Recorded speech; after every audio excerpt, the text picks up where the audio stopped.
Now is our friend Mark Segraves from NBC4. Mark, what's up, dude? How are you? Hey, how are you guys? Good to be on again. Thanks for having me. Absolutely, man. Obviously, it's been a big week for the RFK redevelopment. Can you get us up to speed on kind of what we've learned this week? Yeah, so, we know that Chairman Mendelson has followed through with his pledge or his concerns to somehow separate part of the legislation, the stadium legislation, from the overall budget. This is something he's been complaining about. News 4 broke the story last week that there was a secret meeting held by the D.C. Council where they were discussing this very option. Mendelson then put out a statement saying that he wasn't actually considering this, and now he has actually gone through with it. So what he has done is he has removed the vast majority of the RFK stadium development language from the 2026 budget and moved it as standalone legislation. And he will not hold hearings on that until July 29th and 30th, and he has not said when he will hold a vote on that. And why that matters is because July 15th has been the deadline that the team and the mayor agreed to have preliminary approval from the D.C. Council in order to stay with their timeline of opening up by 2030. Now, it's important to note that Mendelson is still keeping the debt service for the $500 million of D.C. taxpayer money that they needed in this first budget year. That will still be voted on by July 15th. So it's not like the council will not take any action at all before July 15th, but they just won't vote on the entire package by July 15th. And that has caused concerns both from the mayor and team ownership. As recently as yesterday, we saw Andy Van Horn speaking to the DC business community saying that, any delay that goes into months becomes very problematic for their timeline. The question I would ask is, what's the benefit of removing it from the budget? So this allows the council, more time to review, right? So that's something that they've been asking for. And it's not an unreasonable request, and it's not unusual either. And it's not unusual for the council to remove piecemeal certain items from they call it the BCA, the Budget Support Act. It's the huge multi-billion-dollar budget that they pass each year. And it's not unusual for them to take one or two items out and set them aside for a closer look-see, if you will.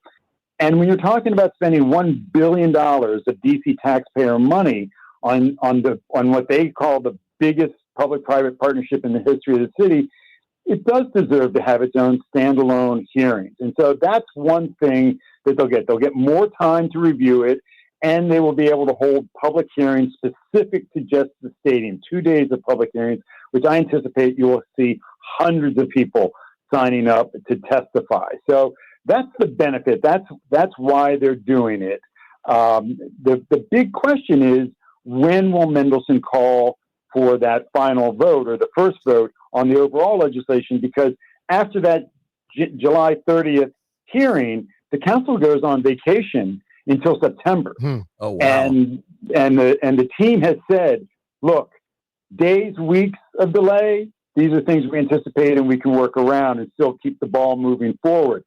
If you get into the fall, if you get into September, October before you give, approval to the overall deal, that becomes a very big problem for the team because, look, anybody who's doing any kind of construction or improvement to your house, or even if you're just thinking of buying a big ticket item, you're very conscious of tariffs and costs and labor costs and all these things that go up every day. The longer you wait, the more expensive it gets to do stuff.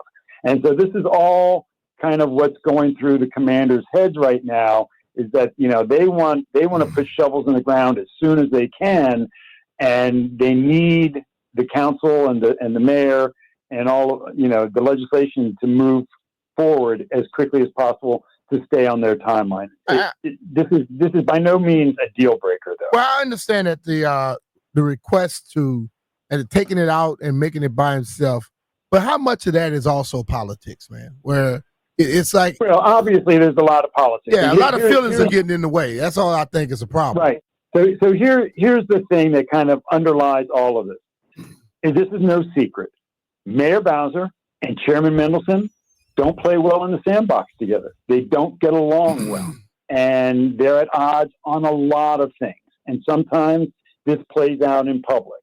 And again, Mendelson is correct that the mayor gave them this budget and this legislation with a very short timeline to get it approved, shorter than that they would normally have. The mayor blames Congress for that.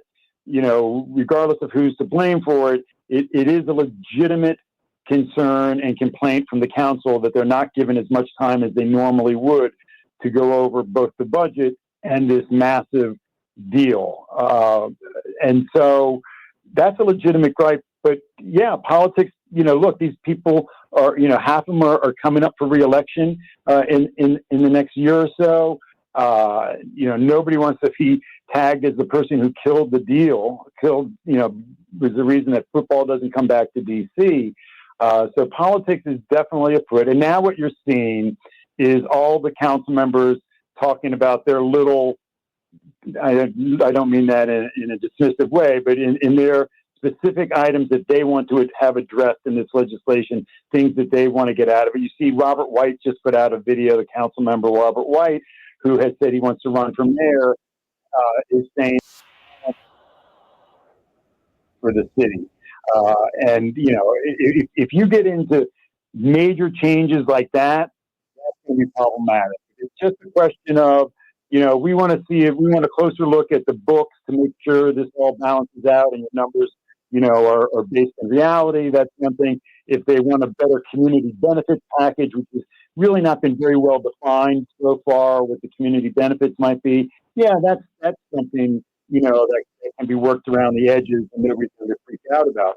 But there are some big ticket items. And the one thing, look, I know I'm a broken record, and I think I'm the only one out in the wilderness who is pointing to this, but the personal seat licensing agreement, right, that the city is given to the team, right? The city will own the stadium, which means the city owns the naming rights and they own the rights to have personal seat license agreements with all the season ticket holders. And that is something that, Commanders fans have never had to pay that.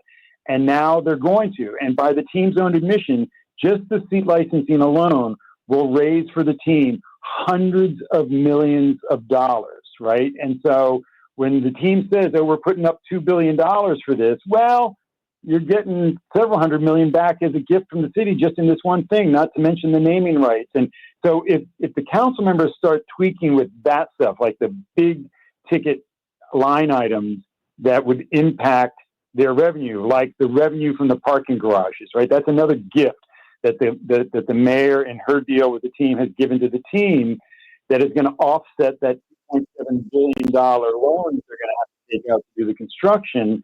It raises the question, is the team really putting up $2.7 billion? And the answer is no, they're not really, because in this deal, the city's given a lot of that money through the back door back to them to help them pay off that debt. And so if the council starts making major changes to that, then you're going to have trouble. Then it's going to be a problem. And I think that's what the mayor and the team are hoping to avoid. Talking with our friend Mark Segraves, reporter for NBC4 Washington, breaking news all the time. Nobody has dominated this RFK story like Segraves has. I just want to reiterate something, Mark. It was 2 weeks ago that Chairman Mendelson said there are no plans to take the RFK funding out of the budget, correct? That is correct. And then he did. Well, no, let me be clear. The funding, the debt service for the funding is still in the budget.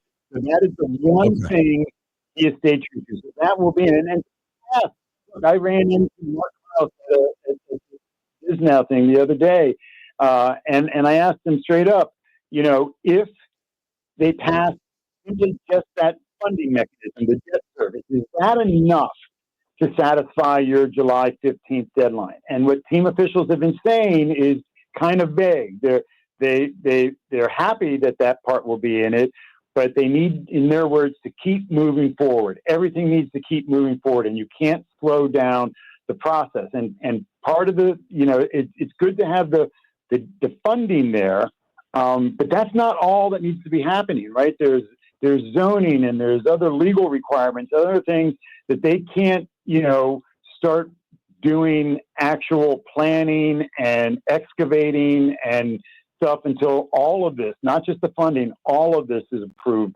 by the DC Council. So, keeping the debt service in the budget is certainly a sign of good faith on Mendelson's part to the team, and keeping with the word of his promise, but taking everything else out kind of undermines that because they can't do one without the other. Sure. So, Mark, Mayor Bowser yesterday tweeted out, DC is on the verge of the single largest private investment in our city's history. She ended her tweet with, "We can't let this window of opportunity close." How open or closed is the window? And does it feel like is it just staying open or is it closing slowly? So, the Vice President of Real Estate Commanders at this panel discussion with the business community yesterday was asked that very question: what's the plan B? What happens if this falls through? Right? We all saw what happened with the Hoosiers and the Caps moving to Virginia. Right? That's still fresh on everybody's mind. How that just completely backfired on Governor Youngkin and Ted Leonsis, and nobody, in this scenario wants a repeat of that either. And so, they are doing their best to try to avoid that. But this will all come down to, how big of changes council members want to make when they get to the table. And then again, when is Mendelson going to actually call for a vote on this, right? That is the big thing. And so the window isn't closed at all. The window is still wide open for them to walk through this, and nobody's closed that. But here's what I believe is the plan B. The plan B is not to go to Maryland. The plan B, I believe, could very possibly be for Josh Harris to reach out to his friend at 1600 Pennsylvania Avenue, President Trump, and say, hey, this is federal land after all. You gave it to the district. I need some help here. The district is fumbling the ball, and the president, as we know, is not shy about, exercising his executive powers. And so the president could step into this situation and say, hey, I'm taking over. We're taking the land back. We'll do the deal with the commanders and take the city out of the equation. Let's not forget that when RFK was originally built, it was built by the federal government. Congress, the president, the Department of Interior, not the DC government, built RFK Stadium. So it's not completely out of the realm of possibility that they would build a new stadium. And so that, I think, has to be the bigger fear. Not that, everybody's like, oh, well, they're not going to go to Maryland. Maryland's not a serious contender. That's not, I don't think, the biggest threat of Plan B. The biggest threat is that they just go